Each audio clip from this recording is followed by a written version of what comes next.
Chapter 5, Lesson 2 of Advanced Algebra, looking at properties of quadratics. And in this video, we're going to look at the properties of the parabolas themselves, or the graphs of a quadratic. We'll look at how to graph a parabola, and then we'll also look at determining the max and the min values of those parabolas, because again, that vertex, that max and min point, is very valuable to us when applying it to real-world data.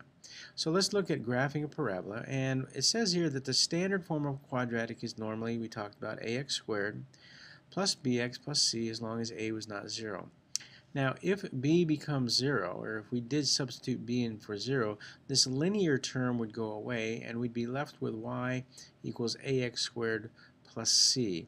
And in this video we're going to look specifically at graphing these parabolas when the equation is in this form. So it's very important that what we're doing here is we're graphing a parabola where there's no linear term. The middle term, you remember, is called the linear term because the exponent of the x is a 1. So some of the things we're doing will only work because it's in this form. So just keep that in mind as we move forward. It's going to change a little bit because we're going to have a little linear term in there.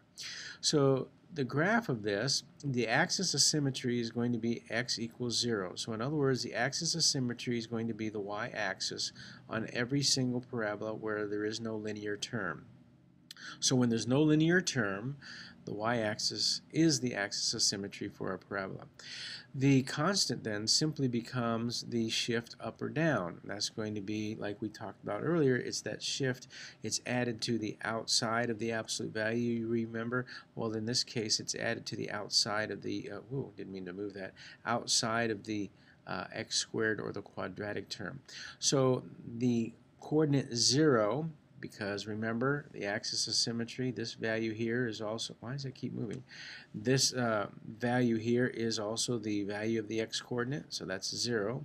And then the shift up or down, the c is going to be the y value of that. So that's going to help us do that. So a little quick review here. Let's see if I can get this to run smoothly. If there's no linear term, then the graph is simply going to be shifted up or down the y-axis. Okay, because it's not going to be shifted left to right.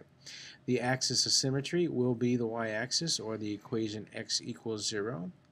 The y-intercept will be the y value of the vertex, or the constant term will be that.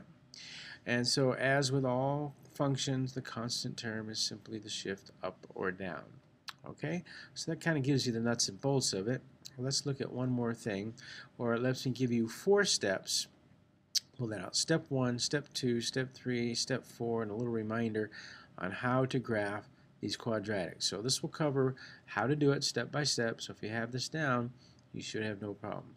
So step 1, the first thing that you do is you shift the vertex from the origin up or down this value here, c. So whatever this number is, the vertex will go up the y-axis that far if it's positive, or down. So locate the vertex first by shifting it up or down the y-axis. The second thing that you will do then is to determine 2 points on one side of that axis. So you're going to pick 2 x values, any x values that you want, substitute them into this equation, solve for y to get the y value that corresponds with that x value. You should remember that these are the function rules, and when we put a value in x, we get a value out y. That's where our ordered pairs come from. So we know that the quadratic is symmetrical, so we just pick 2 points on one side. We can just do their corresponding points on the other. That will give us 4 solid points in which to graph this parabola. Okay, so you're going to pick those 2. Just a note here, you're going to want to pick numbers that are very close to the vertex, because the further away from the vertex or the axis of symmetry that you go horizontally, the higher and the quicker those y values get up. So you get up to some really large numbers if you go too far away. So you want to try to stay close to the axis of symmetry when you're choosing your own x values. Once you've got those, then you'll graph those, and then you'll graph the corresponding points on the other side. Like I said, it'll be a nice 4 points that you'll have them, and then connect them with a smooth curve. Now I want you to notice this, it's a smooth curve. These are nice smooth curves. It's not a dot to dot. So you don't go, straight down, then straight down, then straight down, so it looks like this line segment's going from point to point. It's a nice smooth curve that goes through those points and just turns around at that vertex and heads back up. So it takes some practice to get good at it. I know some of you will just kind of struggle with that a little bit, but just remember, it's a smooth curve. It's not dot to dot. And when I do a couple of examples, I kind of show you what I do and see if maybe it helps you to do that as well. Now, one reminder, just like we had with absolute value, when that absolute value was positive, the V opened up.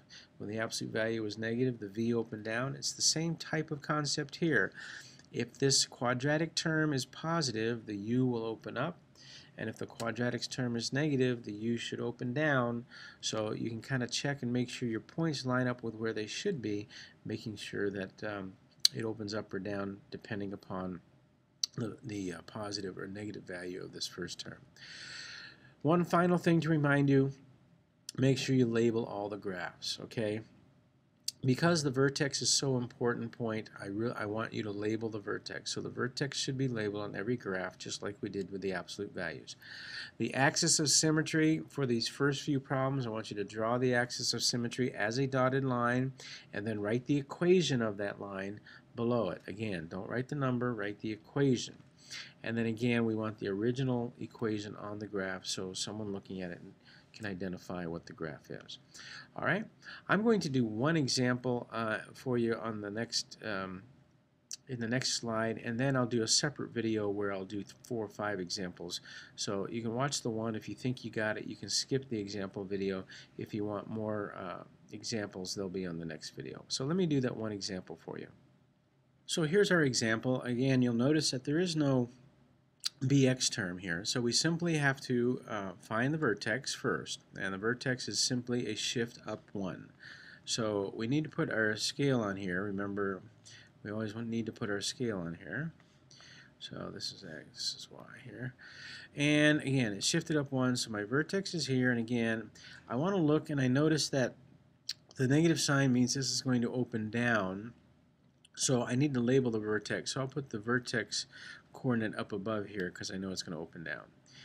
All right, so then I need to make a table, and again, I simply need to determine, whoop, somebody's texting me. I simply need to determine a couple of y values for some x values of my choice. So I'm going to choose to put in 1. So I put 1 into the equation. So this is negative 1 squared plus 1.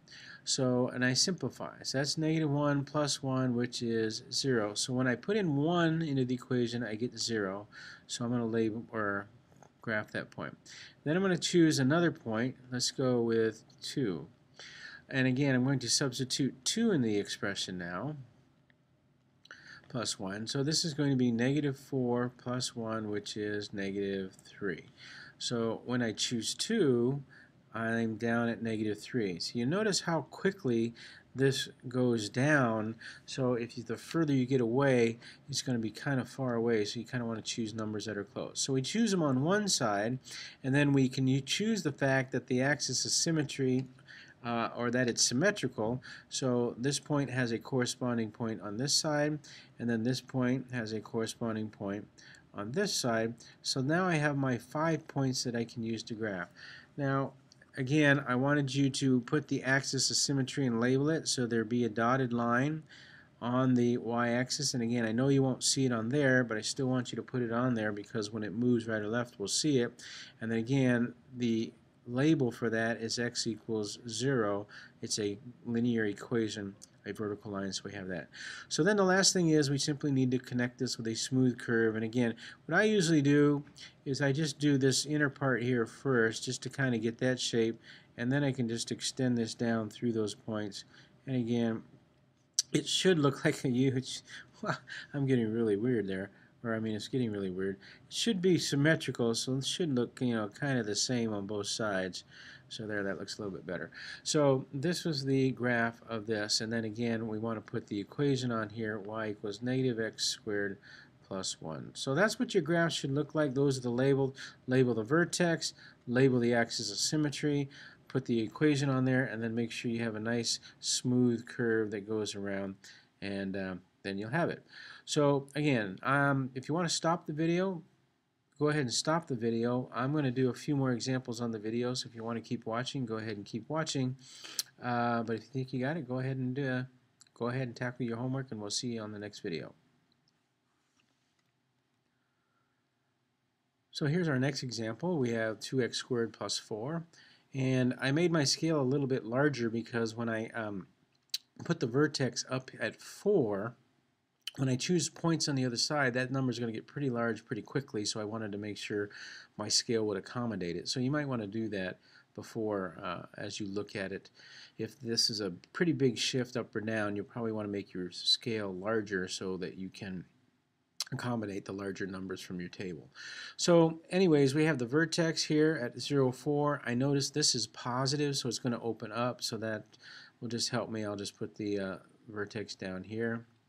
And then again, we have the axis of symmetry is going to go through there. And again, even though we don't see it, we do want to label it. And the label is x equals 0 for the axis of symmetry. Then once I have that, again, I want to just pick my own x value. So again, I want to stay close as I can to the vertex, make the numbers as small as possible, and then substitute that in.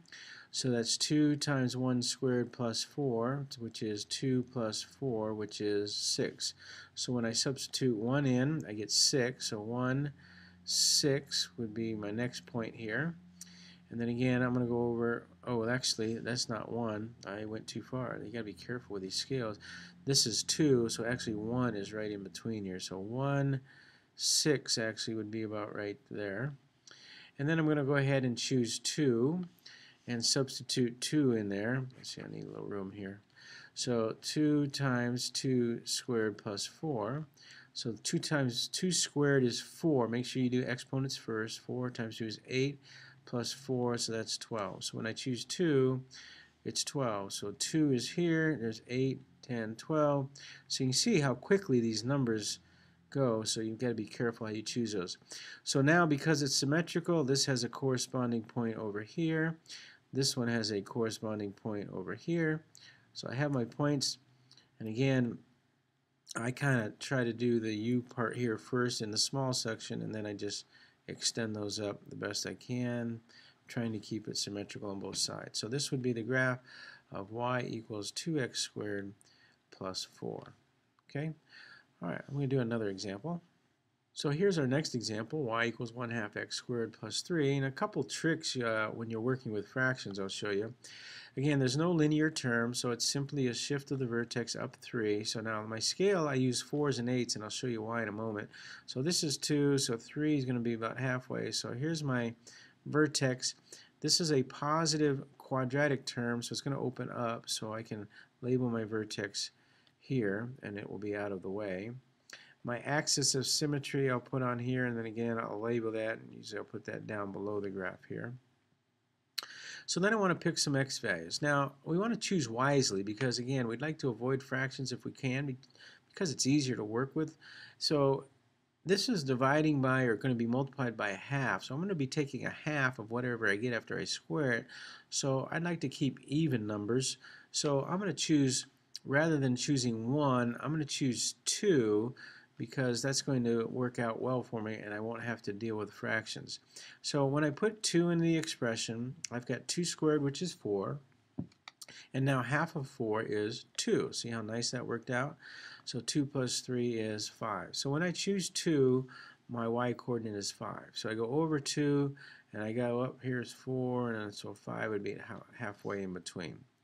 All right, so when I pick my next number, again, I'm going to choose an even number, so I'm going to choose 4. So I'm going to do 1/2 of 4 squared plus 3. So 4 squared is 16. Half of 16 is 8. 8 plus 3 is 11. So you see why I chose a bigger scale here, because I knew I was going to have to deal with a larger number here. So when I went out to 4, I'm up at 11. So here's 8, 10, and here's 11's about right here. Okay, so there are my points. And again, now I have corresponding points. So this distance over here is the same as over here. And then this distance over here is the same as this distance over here. So there again, I have my point. So again, I try to make the U here with a small, and then I go ahead and extend this out and again we go up. All right, so this is the equation of y equals 1/2 x squared plus 3. All right, I'm going to do a couple more examples. Again, as soon as you got it, you can stop the video. You don't need to watch anymore and go ahead and tackle your homework, but I will do a couple more. Okay, so here's our next example. It has a fraction involved, but that shouldn't be too much of a hassle. So again, there's no linear term, and so our shift is up 3/4. So this is 1, so 3/4 might be right around in here. Now, as I look, this is a negative, which means my parabola is going to open down. So that just tells me I can put my coordinate up here so it'll be out of the way. All right, then we'll go ahead and just choose our x values and our y values. So again, let's choose 1. And we're going to end up with a fraction, but that's okay. We can kind of deal with that, I hope. So 1 squared is 1, and negative 2 times that. So that's negative 2 plus 3/4. So that's going to be a negative 1 1/4 is going to be my y value. So negative 1 1/4. So we're going to go down. When I choose 1 over 1, I go down 1 and about 1/4. And again, we're just kind of guessing. It's fractions. There's nothing exact about that. All right, and then we'll go ahead and choose 2. What happens when we choose 2? So negative 2 times 2 squared plus 3/4. So I have to square first. That's 4 times negative 2 is negative 8 plus 3/4.